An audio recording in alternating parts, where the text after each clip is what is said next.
নাজিফা মন খারাপ করে বলল, আরে ওই ছেলেটা, ওর কথা বাদ দাও। ও সব সময় চুপচাপ বসে থাকে, কারোর সাথে কোনো কথা বলে না। আরও কেমন জানি অদ্ভুত আচরণ করে, এই জন্য কেউ ওর সাথে কথা বলে না। সোহান বলল, সকালে যখন তার মা তাকে দিতে আসলো তখন তুমি তার মায়ের সাথে কি কথা বলছিলে?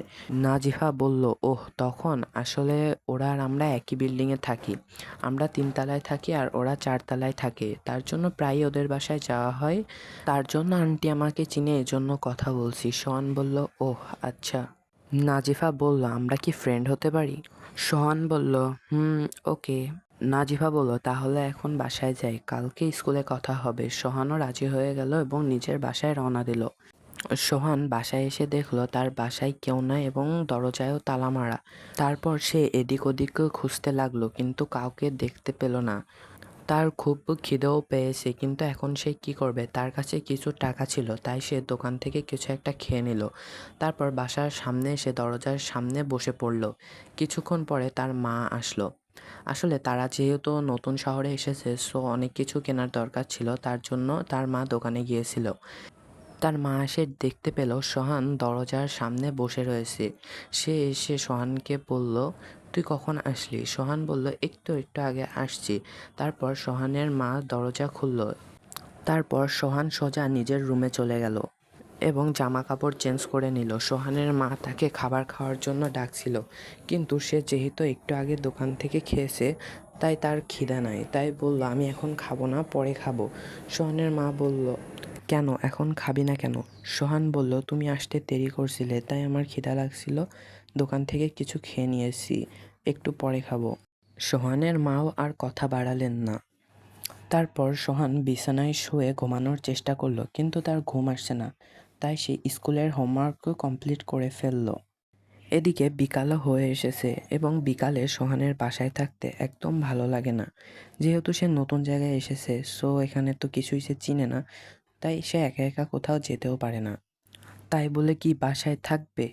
মোটেও না। তার মাথায় আসলো কালকে সেই স্কুলের বাগানে গিয়েছিল, কিন্তু রাগ করে চলে এসেছিল। তাই সে আজকে আবারও বাগানে গেল।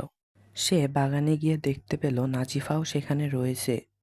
আসলে সোহানের মতো নাজিফারও ফুল অনেক বেশি পছন্দ, তাই যখনই সময় পায় সে বাগানে চলে আসে। বাগানে চলে আসলে তার মনও ভালো হয়ে যায়, কিন্তু আজকে তার মনটা অনেকটাই বেশি খারাপ। সোহান নাজিফাকে ডাক দিল। নাজিফা মন খারাপ করে উত্তর দিল। সোহানও বুঝতে পারল তার মন খুব একটা বেশি ভালো নেই। সোহান বলল, তোমার কি মন খারাপ? নাজিফা উত্তর দিল, আসলে আমি মাঝে মাঝেই বাগানে আসি, তাই বাগানে আমি একটি গোলাপ ফুলের গাছ লাগিয়েছিলাম, মাঝে মাঝে আমি গোলাপ ফুলটার যত্ন নিই।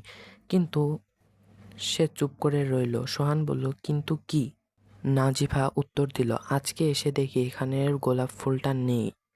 এটা শুনে সোহান কিছুটা ঘাবড়ে গেল। আসলে সেই তো কালকে গোলাপ ফুলটা ছিঁড়েছিল, কিন্তু সে নাজিফাকে কিছু বুঝতে দিল না। সে বলল, আরে এখানে ফুল লাগিয়েছো, কেউ হয়তো বা ফুলটা ছিঁড়ে নিয়েছে, এটা নিয়ে তো চিন্তা করো না। নাজিফা বলল, হতে পারে।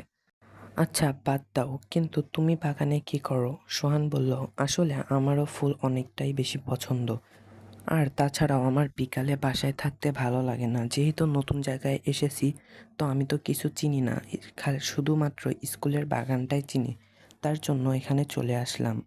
নাজিফা বলল, ওহ আমারও ফুল অনেকটাই বেশি পছন্দ। আচ্ছা চলো আমরা বড় বাগানে যাই। সোহান বলল, বড় বাগান?